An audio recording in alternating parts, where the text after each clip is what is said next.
8 signes pour savoir si une personne vous aide vraiment.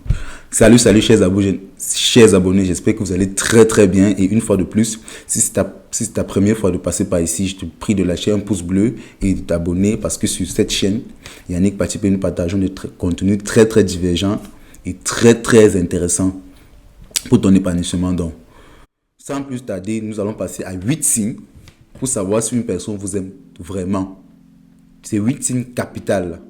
Donc, si parmi les 8 signes, vous ne vous retrouvez pas, c'est que vraiment la personne ne vous aime pas. Soyons sérieux, soyons honnêtes. Et restez jusqu'à la fin parce que du quatrième jusqu'au huitième, ça devient des choses très très intéressantes. Donc, sans plus tarder, passons au vif du sujet. Le premier signe, pour savoir si une personne vous aime vraiment, si une personne vous aime vraiment, n'est-ce pas? L'amour, c'est dans les actes. C'est dans les actes. L'amour, ce n'est pas dans les paroles. Parce que la parole, tout le monde en parle. Je peux vous dire que je vous aime tous les jours. Mais tant que ma parole n'est pas en adéquation avec l'action, avec ce que je fais au quotidien, vous-même, vous n'avez plus besoin de savoir si je vous aime ou pas.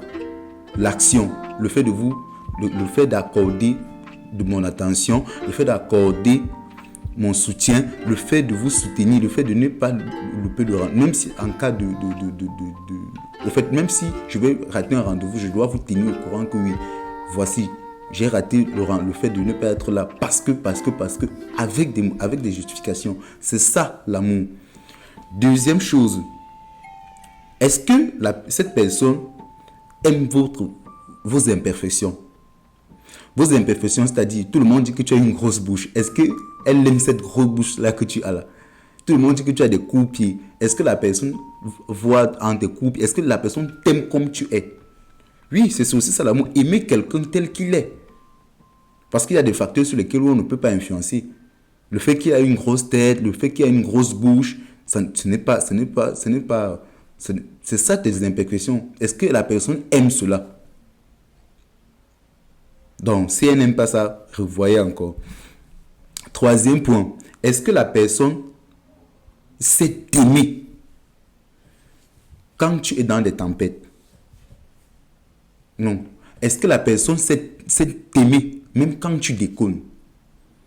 C'est-à-dire même quand tu ne t'aimes pas toi-même en posant des actes qui ne sont pas en accord avec ta personnalité, est-ce que la personne là sait t'aimer pour dire que oui, je t'aime bien?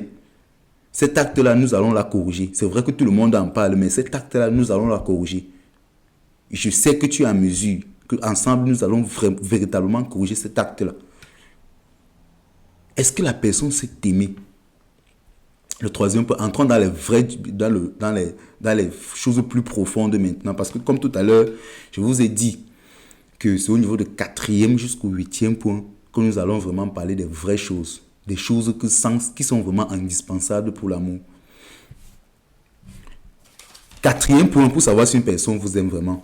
Est-ce que la personne tient ta main en public? Même quand tu as tort, même quand tout le monde est contre toi. Est-ce que la personne te soutient?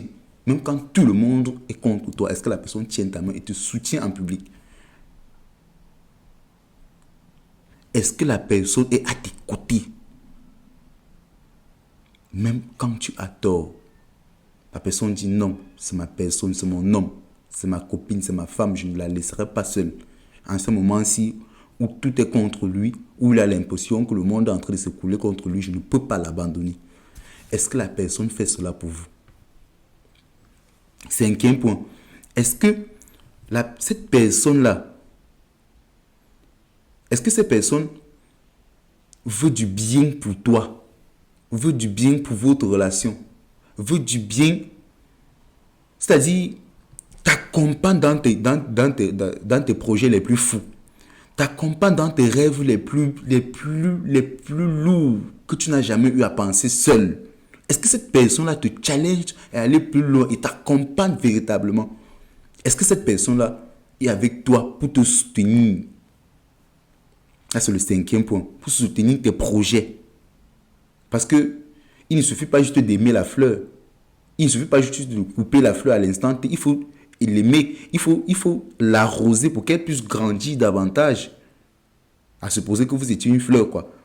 Il ne suffit pas juste de l'aimer à l'instant T et couper, l'utiliser comme une rose. Non, il faut non seulement l'aimer en l'arrosant pour qu'elle puisse grandir et fleurir encore plus.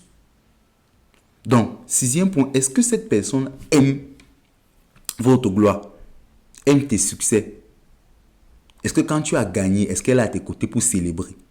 Est-ce que quand la situation est bonne pour toi, est-ce que c'est la première personne qui est là à publier que oui, mon homme a été le premier lors de ce marathon, mon homme a été le premier parmi tant d'autres, il s'est battu corps et âme.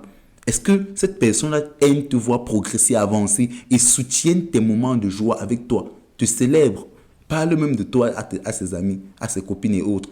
Est-ce que cette personne fait cela pour toi? Sixième point. Bon, si je ne me trompe pas, septième point. On a vu le moment de gloire, c'est la personne là doit te soutenir, doit t'accompagner. Au-delà de ça, la personne là doit t'aider à progresser et aimer tes succès. Parce que quand une personne t'aime véritablement, en fait, ton succès, ta réussite devient pour lui, devient le tien.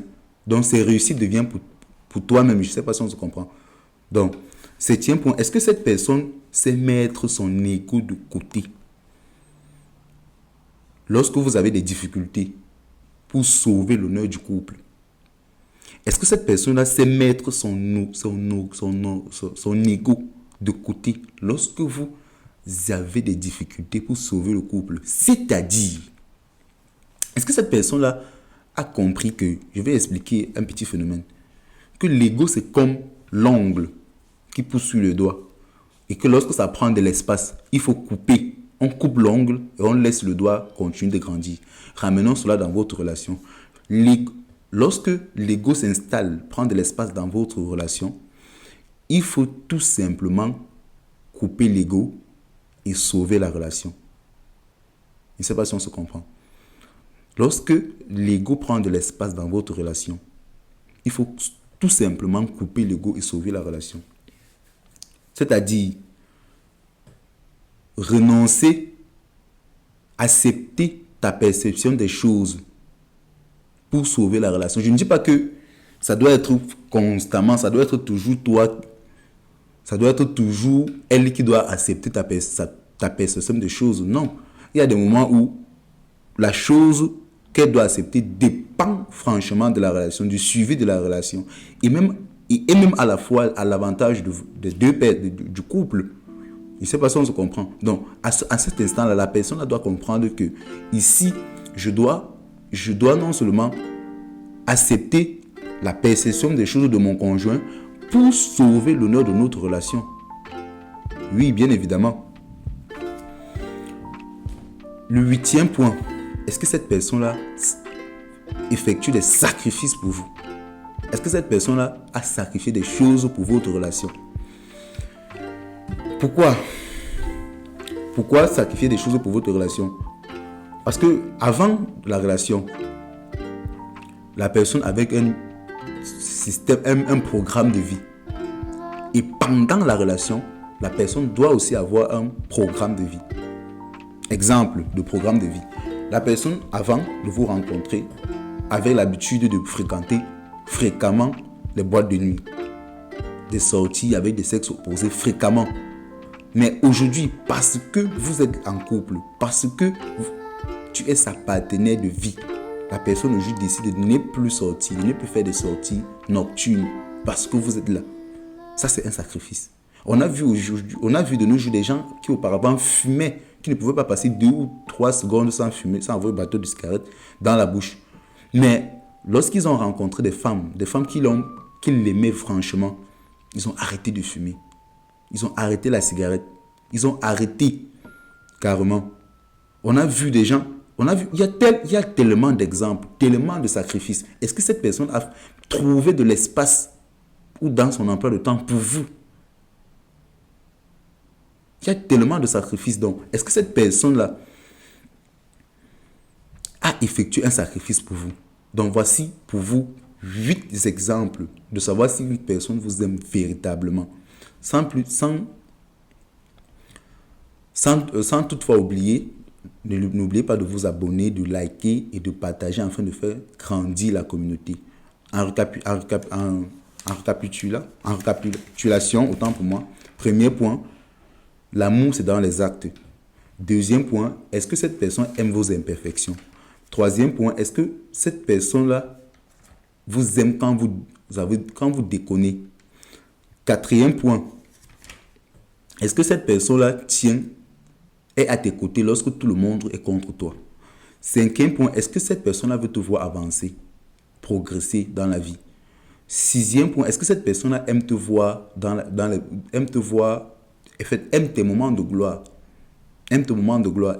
Septième point, est-ce que cette personne-là sait mettre son ego de côté pour accepter ta perception des choses lorsque votre relation est au bord de la mer, au bord de la chute? Huitième point, est-ce que cette personne-là a fait des sacrifices pour votre relation, pour votre couple? Parce qu'auprès de toi, la chose qu'elle ressent auprès de toi, elle ne trouve ça nulle part ailleurs. Donc, merci. Si tu as aimé la vidéo, n'hésite pas de partager, de t'abonner afin de faire grandir la communauté. Ciao, ciao.